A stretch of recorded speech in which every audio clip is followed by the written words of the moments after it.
সংবাদ সবাইকে স্বাগত জানাচ্ছি। আমি ফিরোজ তোহা। শুরুতে সংবাদ শিরোনাম জানিয়ে দিব সর্বশেষ গুরুত্বপূর্ণ আপডেট সংবাদ। শুরুতেই শিরোনাম। এই বাজেটে লুটের নতুন পরিকল্পনা করেছে সরকার, অভিযোগ করলেন বিএনপির মহাসচিব মির্জা ফখরুল ইসলাম আলমগীর।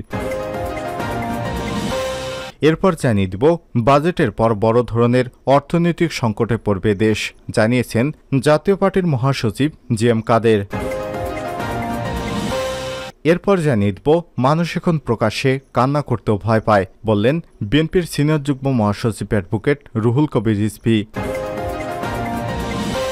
এদিকে ব্যবসায়ীকে ডেকে নিয়ে বেধড়ক পেটালেন আওয়ামী লীগ নেতা। মাদারীপুরের ডাসারে মাসুম বিল্লাহ ৪২ নামে এক ব্যবসায়ীকে ডেকে নিয়ে বেধড়ক মারধরের অভিযোগ উঠেছে আওয়ামী লীগ নেতার বিরুদ্ধে। তিনি উপজেলা আওয়ামী লীগের সাধারণ সম্পাদক এবং সাবেক উপজেলা চেয়ারম্যান মীর গোলাম ফারুক।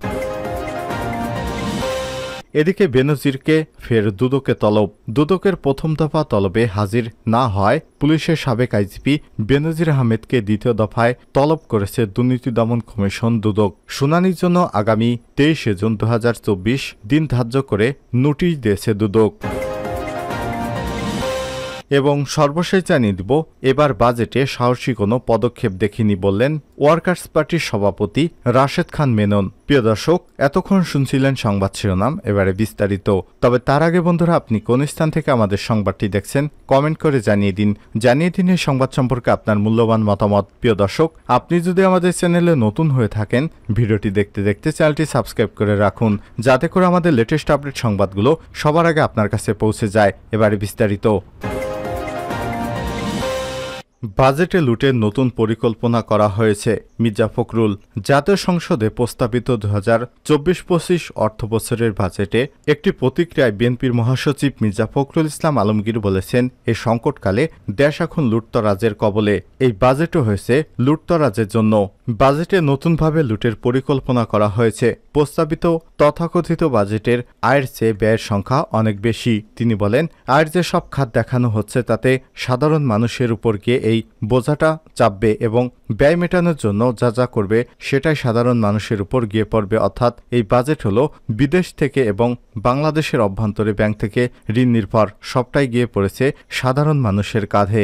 বাজেটের সবচেয়ে খারাপ দিক হলো এখন কর্মসংস্থান তৈরির মতো কোনো নির্দেশনা নেই। পুরো বাজেটটি মেগা প্রকল্প এবং মেগা চুরি ও দুর্নীতির জন্য করা হয়েছে। সুতরাং এটি শুধু তথাকথিত গণবিরোধী নয়, এটি বাংলাদেশ বিরোধী বাজেট। বৃহস্পতিবার ৬ জুন বিকেলে রাজধানীর গুলশানে বিএনপির চেয়ারপারসনের রাজনৈতিক কার্যালয়ে সাংবাদিকদের প্রশ্নের জবাবে এসব কথা বলেন মির্জা ফখরুল। এ সময় তিনি বলেন, মানুষ এই বোঝা আর টানতে পারছে না। একদিকে চরম মূল্যস্ফীতি, বিশেষ করে খাদ্যদ্রব্যের যে দাম বৃদ্ধি পেয়েছে সেটা তাদের জন্য সহনীয় পর্যায়ে নয়। কয়েকদিন আগেই পেট্রোল, ডিজেল, বিদ্যুৎ এসব জিনিসের দাম বেড়েছে কয়েক গুণ।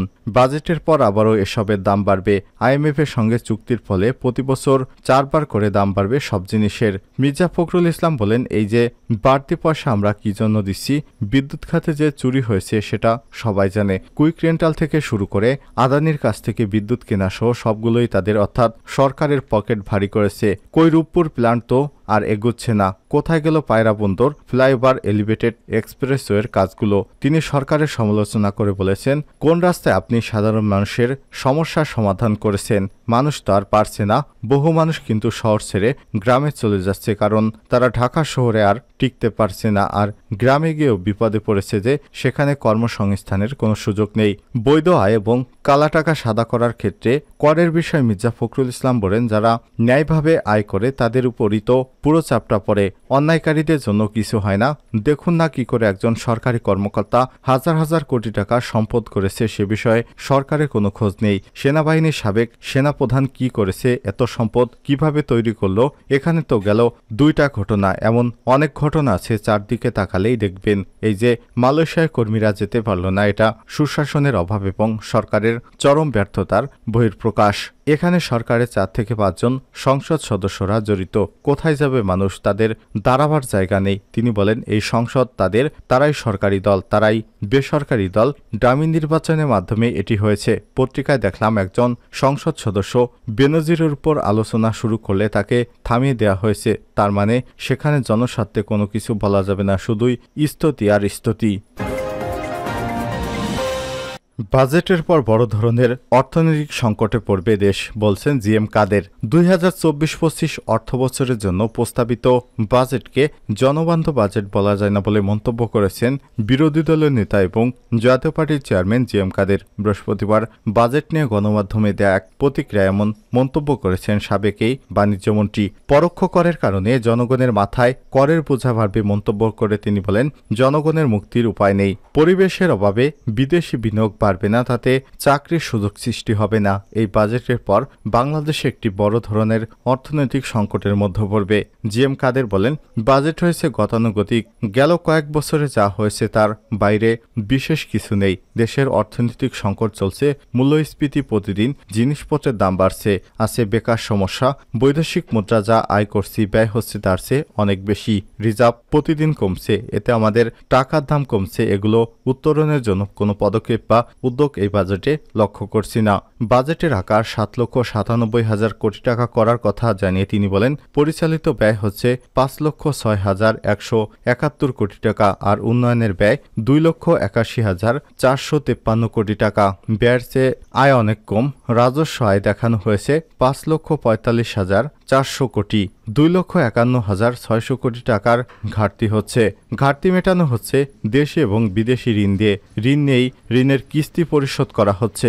অভ্যন্তরীণ ঋণের সুদ 93,000 কোটি টাকার, বৈদেশিক ঋণের সুদ 20,500 কোটি টাকা জানিয়ে তিনি বলেন, এখন ঋণ করা হচ্ছে, তার সুদ ভবিষ্যতে পরিশোধ করতে হবে। এ সময় barrister Anisul Islam Mahmud, Mohammad Mujibul Haque Chunnu, ABM Zahurul Amin Howlader, advocate Salma Islam, Hafizuddin Ahmed, Golam Kibria Tipu, lieutenant general Masududdin Chowdhury, AKM Selim Osman, AKM Mustafizur Rahman, Mohammad Shariful Islam Jinnah, Mohammad Ashrafuzzaman Ashu ও নূরনাহার বেগম উপস্থিত ছিলেন। মানুষ এখন প্রকাশ্যেও কান্না করতে ভয় পাচ্ছে রিজভী। বিএনপি সিনিয়র যুগ্ম মহাসচিব অ্যাডভোকেট রুহুল কবির রিজভী আহমেদ বলেছেন, মানুষ এখন প্রকাশ্যেও কান্না করতে ভয় পায়। বৃহস্পতিবার 6 জুন দুপুরে ঢাকা রিপোর্টার্স ইউনিটি মিলনায়তনে বিএনপির প্রতিষ্ঠাতা এবং প্রেসিডেন্ট জিয়াউর রহমানের 43তম মৃত্যুবার্ষিকী উপলক্ষে আলোচনা সভায় প্রধান অতিথির বক্তব্যে তিনি সব মন্তব্য করেন। আলোচনা সভার আয়োজন করে বাংলাদেশ জাতীয়তাবাদী তাঁতি দল। রুহুল কবির রিজভী বলেন, শহীদ রাষ্ট্রপতি জিয়াউর রহমান জনগণের প্রতি যে স্থায়ী ছাপ রেখেছেন, এটি শেখ হাসিনা আওয়ামী লীগের নেতারা হাজার রকম চেষ্টা করেও মুছে ফেলতে পারেনি। নিজে অর্জনগুলো করেছেন, সেই অর্জনগুলো আওয়ামী লীগ নেতাদের নেই, ওদের নেই বলে ওরা অপপ্রচার চালাচ্ছে।